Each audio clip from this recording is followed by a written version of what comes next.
Vevi na no wa sunu da wena. Me omo kao no wa yeme we ye ko e we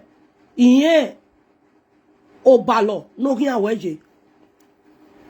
Iye emi iye iyo no uda owo mo awo ma wo balo so posisi. So klan mena ya be tama we eke ina we. Emena je odo atan gbe wo to. Ana do ami o wewe be kai be e case wo iye e ti ya ro yo o gegui. Ko bene na na ya sunu. Boda wa sunu. Wena ka agie ma ni ya ti presenter. When obu wa here. When obu wo ba lo ye. When o mo o wo ba ọmọ na ya hio ọmọ ne mose ne sogwo no da wa wu we na re mi obo nu ya ri o ne ma ta yi ra nu ya dan me tata toto nu ya dan me gangan na ta lo social media una re mi obo ni buda o salobo ane ba me gerie ai be ho we okwo no do ewu olalu won me teriwie ma so pan omo ga wo ma oba lo so do awo ma omo adobo mie iwe to bo ni lesa gen abi wa we ama omo kaya bi omo ni soto to ye do ma ama we oku oba ko ye omo no ba be bo e omo na ya hio omo no titi e sovio lo e do hia ke wo e webo wo tu lagba hia ogwu weye mi ho ya dan yo emi ni mata we mi a o ya bere o ma no gbe batara ma no bere o ma no gbe ba egbe mi na o ma gba itore ma weje a te mata awu ye ke na te mata ina la dia ye ina kama we na we ekene mi na bi na uma wa laja do gun bo ka owo ona iwatie owo kan tun yen kin wogi ohun ni e do ta di e do zenu nu we awe bi ya won pe ebe eru mi oku obe odo iwe ni do ta mu wa yen wa gebe na ina wo salobo abi na ya kun emi na yi obi e do mo ya tekin oku no ya ewu o mi obono ya dan me ho bu ya emi na ta social media ebe na do mu pam do amugwe nge gba bi to ku na ija iye na tu gwe gi wa tota e ko we da vie ni u de fon you are social media wa re na ta la video ra wo wa khie nu gweje wa no do to we ada do to we iye ga ta mo we o ije me ni je ye sharon o ma ni wa ta social media na we be mi ho ya dan me o oni ma gba bo ni no gba wa wo a mi ewe kemana ya fi uzole inu kinohin we be won pa mo tu gbe ahere no ran pata nda oba lo weje oso e nda mu awo ma oba lo so posisi awon no ya bege omohin anabu wa oni ofo omo ni na woye no wa o kate omo na yin eni ene bisi na yin eni ene ebu ya sun ebo ka oye me nije una we una sun agie ma arrive zepe e presenter si give ladian ye iye sharon wati yen na we be na kun emi na yi e ki na gba e kwe ga mu meje sharon we e presenter ladian agugo tiyen utiyan egbe na ka wo me ki na ya kun emi na yi we wo mo ye nu we na gi presenter hin abu ya gi ta be presenter agwi we ma ni tabi ba we wa so bo kan na e no yo bono fun yagbe ijo ipa me mu e fun ya ti presenter oni oku na wa wa hie o salobo ani ba be geri e aja agbon na gi bi na o salobo e ki e webo ala webo omo no me la webo ma gwe na ese ti ki o ye egbede ibe do gwe me gwe iti presenter ina we o salobo ani ba ayo na dia na ina me ya bolo fo ije ma bege zo no waro to na we uwa ka boss ye ne gedegbe bo vunda ezo na afo to kedo ade o ege fo o sere na na o aga na wo kana o we gware nusu nwe mi no se ni nata eke we na so amu efun ya tie da de presenter uze gie ma hu gia una so atobo we amu efun otiyan ina we a ebe mu e ogi sunu na e agibe zekpe e Frankie from Victor Oladian oriwe e video pa me ma mi e we easy mo mogie ijomo mo mogie ije no kwa ina we mane presenter wa gebe ne Frankie wa be ya iyo ge no wa be ya o no gun ayo o wa be ya gun ayo ni me ma me o ebe bi oni gugwe ni ye Sharon o ya ti e Frankie we na la wo godogu we video no time easy no mo mogwe me na o ewe mane presenter wa ge ne bot your opinion ge Frankie o wa be do ita imajaji we wo kwe gie uwe gi gie o umagi gie o oni unwe mi wo na mo mogwe o we no ago esi mi o we so kwa ye Sharon imi anno wota ye me nije we be tizi nu we ta ma we easy no bi me uwe se ko be no e o we ya je gbeji uwe se zi no bi me omo na no obi me no di ona wo gbe kedara ade la wo wo se nu mu egume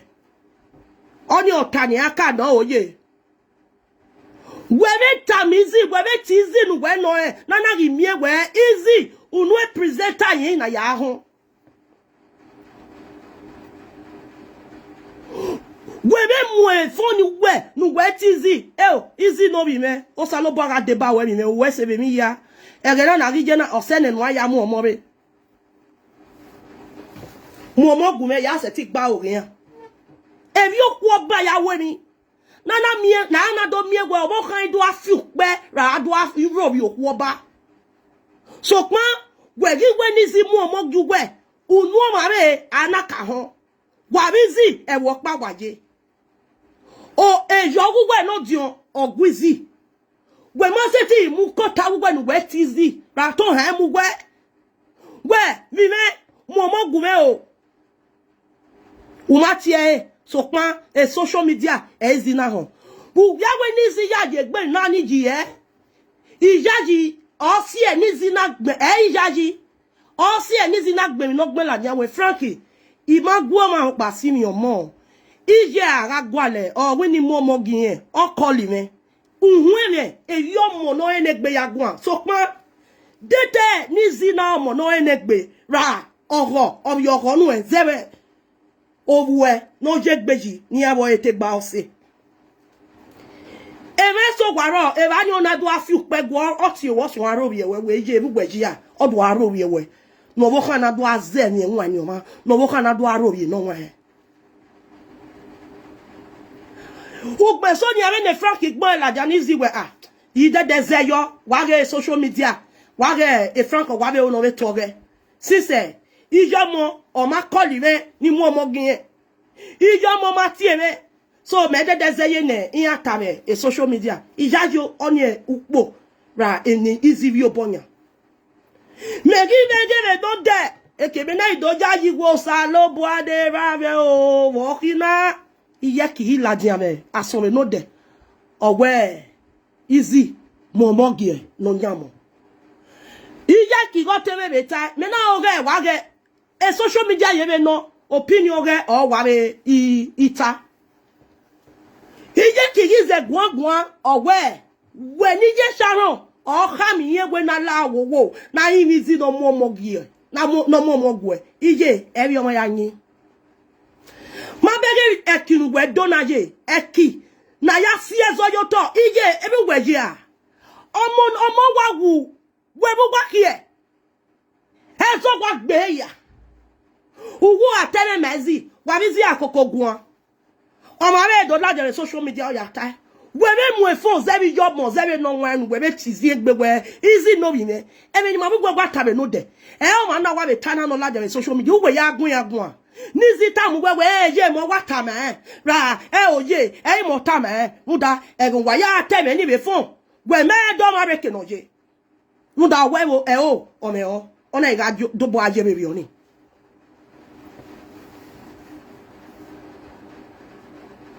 Uma do ma reke noje. Be no ma ya we mi. U mo fon, u tizi be ni je no ene gbegele ya we mi. Be na ge godi na. Ije e mi oji. E bi je omo ya we mi. Ije mi agbon no ge mi e bu no je bu ke lo fekere. E bi owa ya we mi ze. Wala wogo wa geze yo e. E bi je omo te ya we mi. Be no ke kinu we ya we mi. Ziegbe, ma mo gbe agwa gbon ziegbe. Home wa ho mi gwa ge ma ila je ma do atama me gwe ande mabugo gba tebe ni gwe no ye da wu gwe no wa gie ma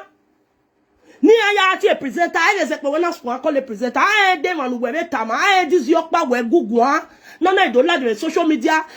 do manu gwe gugun ara manu be ba ni gwe gun ra manu bi ekenizi je igi no amari yen we ma se ti be mo phone nu tizi we easy la wo bi re egbe mi na emi no gba ma like ma me wa zi owo wa awon wo ya ho wa bi zi kun egeni zi we de gbogbo koto o be do tore ma we je e o imagwo mo ro pa gun ugbe so ibe gwo ma gun o ma no te be si keme no imere mi anje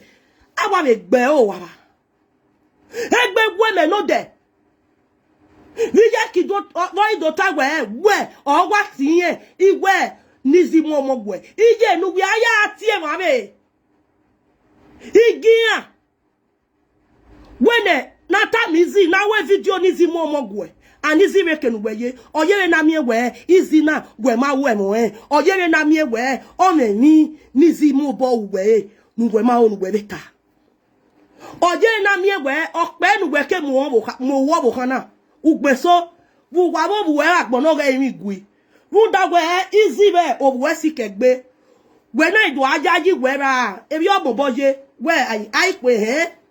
e obi menia izi o iwa si o ri tax fed dog ai pe de izi o bo ude nege bi ebe nita ai pe dizi o ta ma we iju awata ba we ebi ono oye na mi we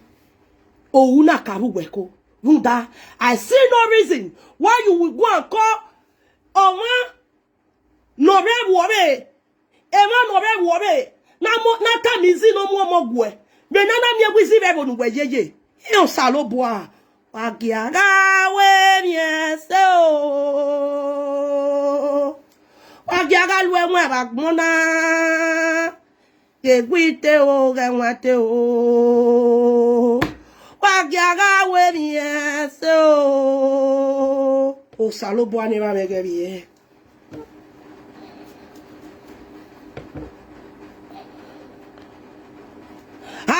Tizini gugwe isinie. Emi owe. Imajaji bebi oni.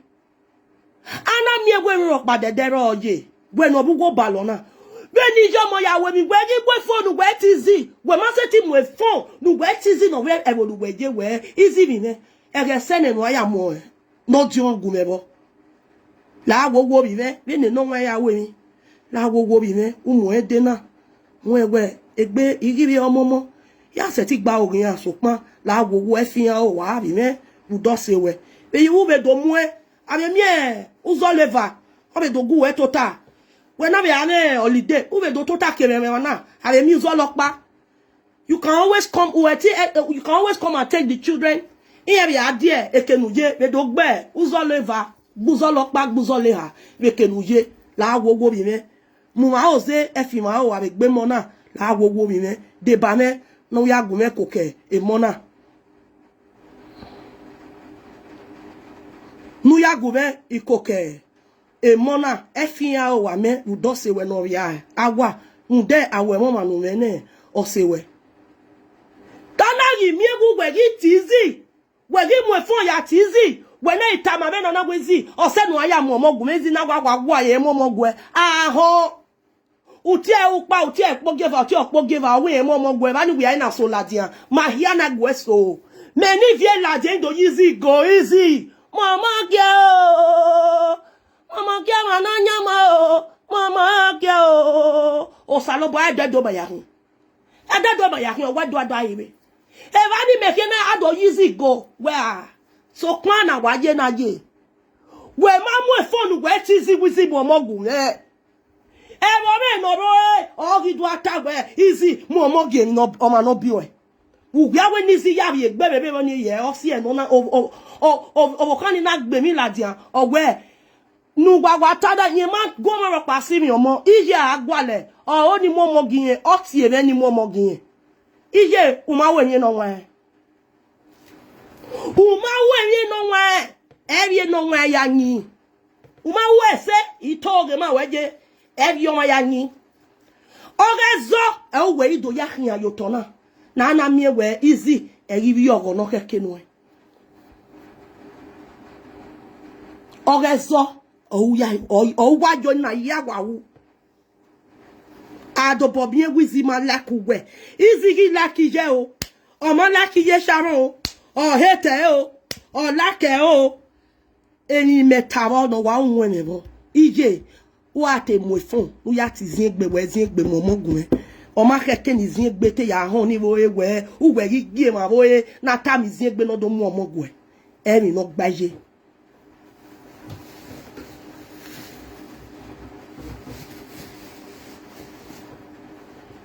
eni no gbaye if you all this you saying can happen if Easy is not manipulating people. Easy manipulate. Easy manipulating anybody. Easy is not manipulating anybody.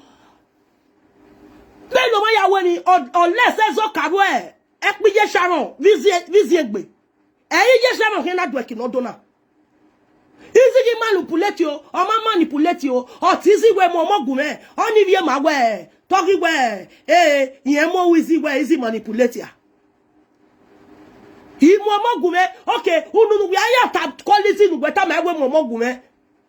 Olo gwe nu gbe na ya ta me ma be na, boy na do atamizi no mo gwe. We me we e so na ya kimoto. E ye so we aya si yoto je. Wa gimane no wa bi awe ni se. Wa bi anyi se. I waje ekie amawe mi say ya si ezo fun e ba fun mi ne ezo ni ga ire adu agbale ke na hu egbomo yin gwere emi na o ma tekeke no de si ezo du gwe mu fun gwe wa tizi egbe ezi mo more na na do mi egwe e mo mi egwe ya gi ebugbe social media gwe na ta mi si no mo gwe the video presenter we atama gwe ta mi si no mo gwe o ne kin ya yi gwe izi kwegu we si ni omo iya ga ladi iya ata me no ye bi mane presenter ye anya ruda e no yugwa ya ta me live video presenter ne ba ma be gwe wata mi si no mo gume e presenter no gwe gugu o kan o ga yi gwe ti si gwe si ni omo na isi ma no mo ne ugbeso ama ya gwe uma ti si gwe isi mo gume muda no mo na ya gwe isi egbe kedora ade no ya gwe kedora ade ogbe inu ko be ni ya ye gbejide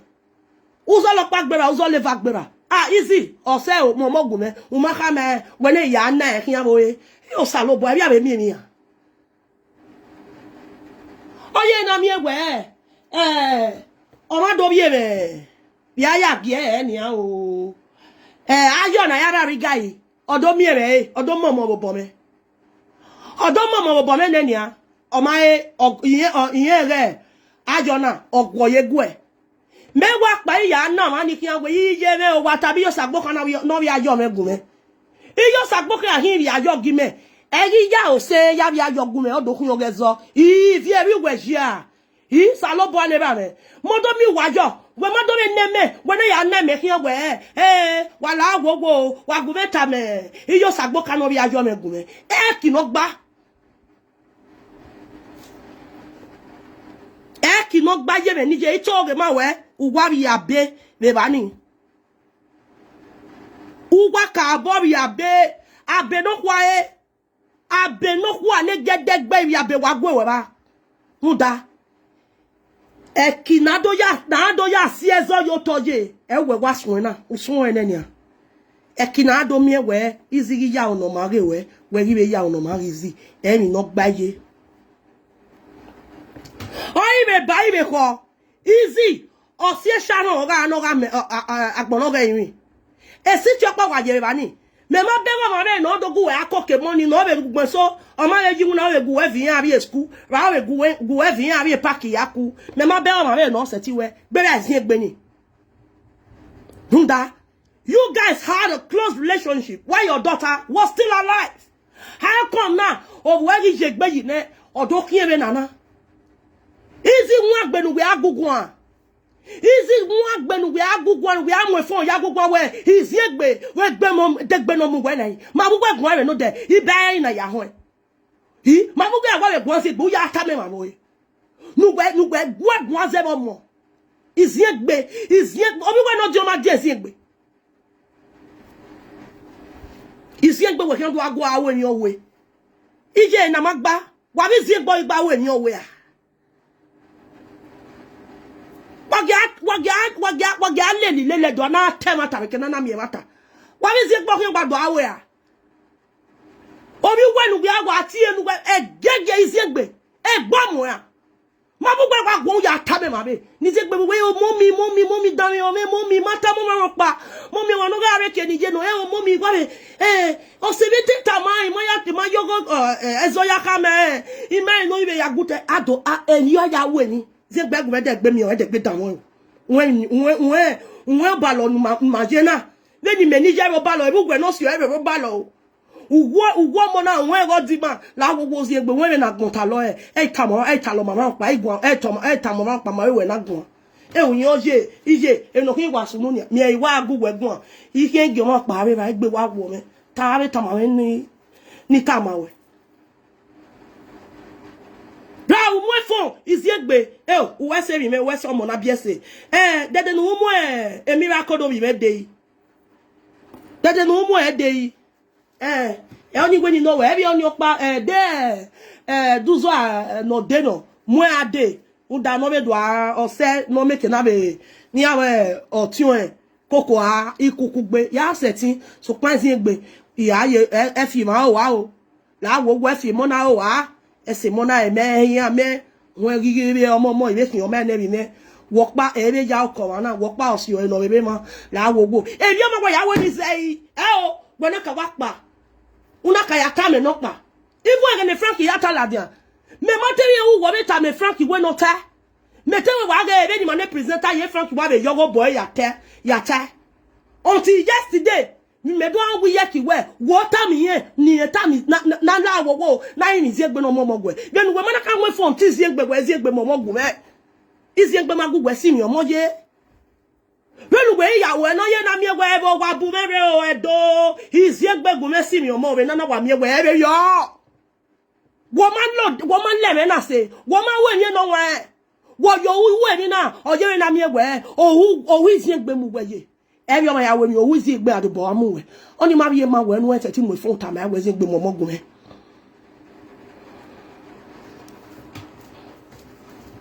me ne Nigeria ta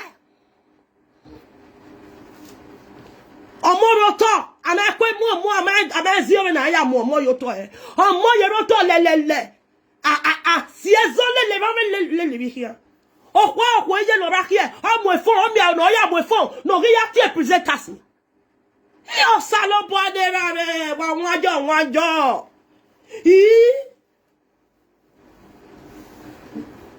okwono ra ki mi fa o no ke ya mu e fon no ke ya da re na tale de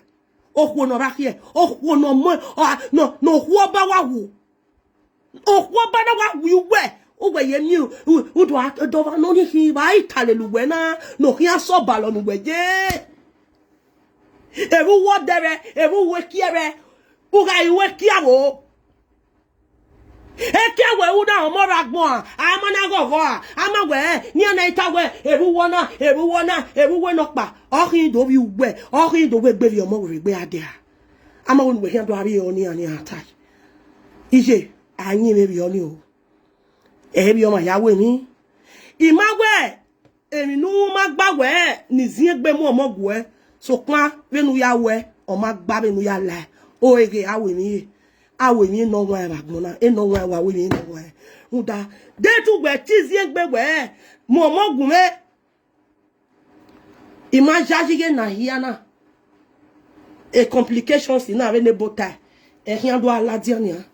e kana e so aro wi wania e so aro wi ziegbe emi da ziegbe wa we osio eje gbeji we ni je wuwu be omomo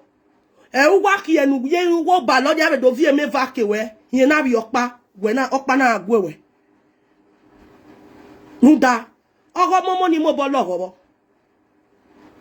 oge no dioni uda ye o utaleta o mo bebe ke no ke ugbe ke do ta we stop o ba lo do te stop sit down nine we ke do te nine iziegbe ma te we ni da we ona we na miracle do to ta kin ene ime zo no bu we pu wa evaje ije o ma we mi na se ugwe ta magbon we iziegbe ugwe mo we ziegbe wa go me ni ziegbe we ije iziegbe na do bo we yin e yo ugwe no we se titi e we ziegbe be na ya ku emi na we ri ziegbe total we ti e gege ade won me ma jaji nya iziegbe ara ti we ko ista mo mi o kin ati we so we ma iwe ni je ni bo kina owe wa kin abu wa si mi na e o wa si mi omo na wu o salo bo ane ba be ije ona magba o ima me mije no we gbe mi na o ima mi egbo na de salo bo ako be ni kekin ara gbon ri ma mi egbo na te eni kekin ara gbon ri ma mi egbo na te eni kekin ara gbon ri ma mi egbo na te o eni kekin ara gbon ri ma mi egbo na te ima emeke nije na ki omo oye adere na gbon wo o ba lo ni eteye ni ni a o te se na gbon ta e o salo bo le ma mege bi e o na bolu fo ije be nije o ma wo ni se o ma ela ni a ama we obi lane uye me right no aya ti ziegbe bi me e o iye egwu agha mo ugwe unu o ma be unu ya ho wime o wa ye set ye amede ne bota na do mi egwe ezo iziegbe ga mi we de eri tu o we ya mi ziegbe ere ni wa do agui eni no gba ovi ugwe no reke no je ehin aga go genia menu gwe ya we na idu amuzi egbaze igwa gwa ti ziegbe kwe gbe no meke na mi ovi e mo no meke na mi omo meke ni je ye bi ziegbe aya mi omo e o salo bo ane ba mege bi be no mate ya we mi oyo iziegbe gwa bi ziegbe ogi we mi na ani but enugbe na ya ata lokian iziegbe be kenugbe je we mate enugbe no enugbe gwegun gwe na ya ata le ma ta lo ma be kian gwe na ya ata lo ma be kian do bo mi we mi ni iziegbe wu kuku be do mu emi yo me oje debi ono o magba o we mo ivie iwa te ma ta kene ma ta yeye tota ekukun omo mi yo me ho o ti o da fo we no vitali no re situ gwara o ti ere ije tota ni go egbon o ti o da fu gwe o ti ere mo no ya gwa na o ti ere never wo kana wasi mi eme van we bie nemi ya wasi mi ma bo egbon ije tota no ada me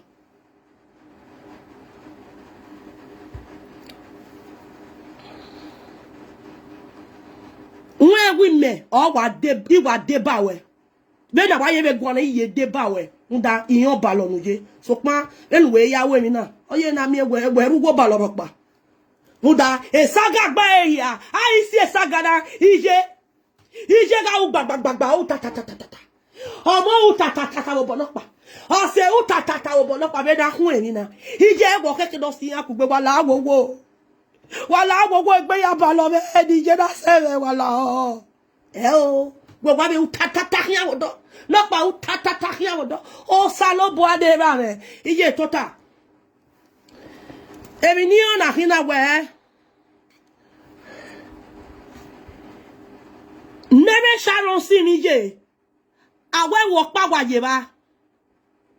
nere sharon sirinia awe be nu we me na se bo be na aya mo e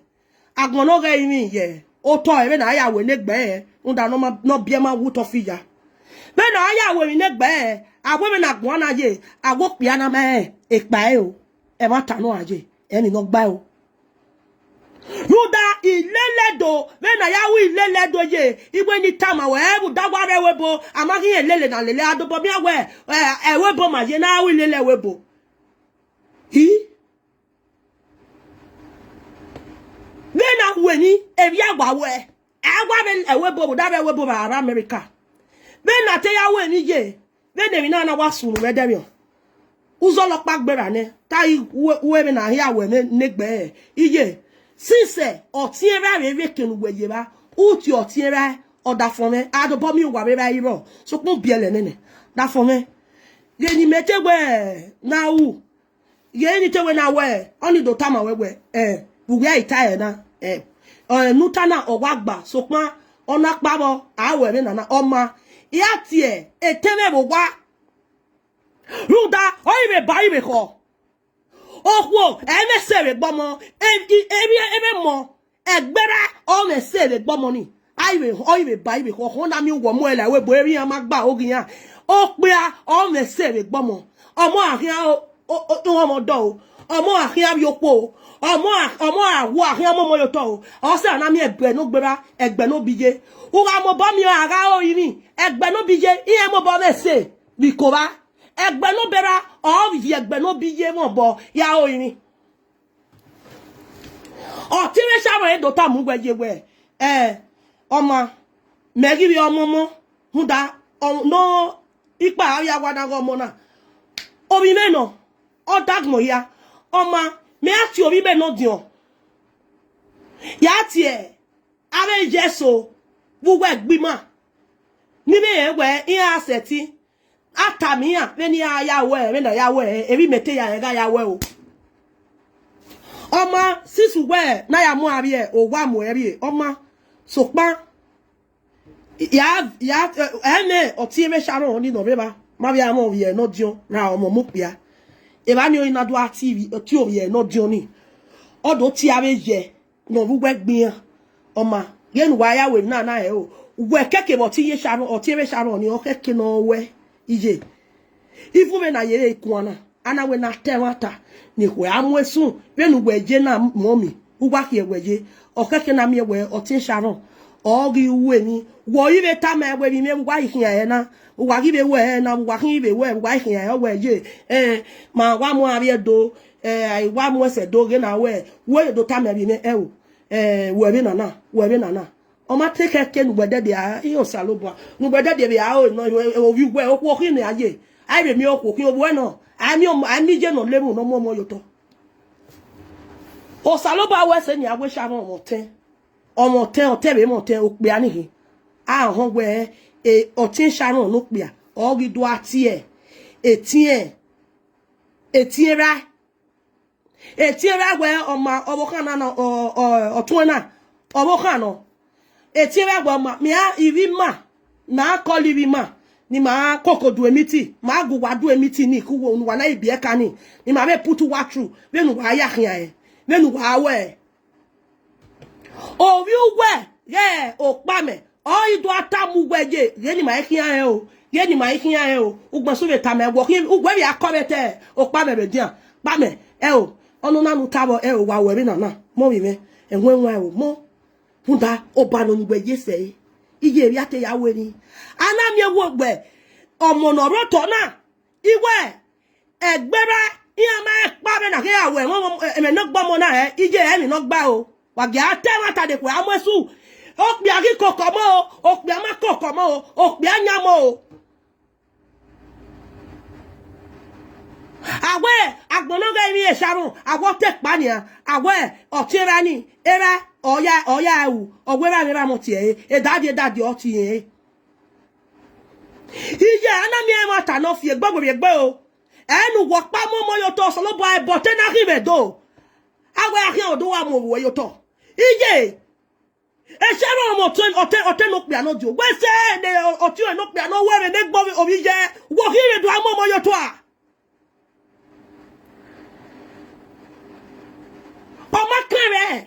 o ma kere do roe ije egbere sharon gbe jaji gbian iya lenu gbe ya wo e ne gbo bi yan na ne ba kwe are iya no we ru wo mo e ma ta ma we na je ana mi egbe bi oje geje fi egbe we gbe unless we bi oje ruda ibe ba idobi ona tapa we ne o make na zege ya won awoye egbera iya ma ere nu ya pe na ya we me ne gbomo na eje emi no gba o obagobo afie yo hi o salobo afie obogbe ido me bi o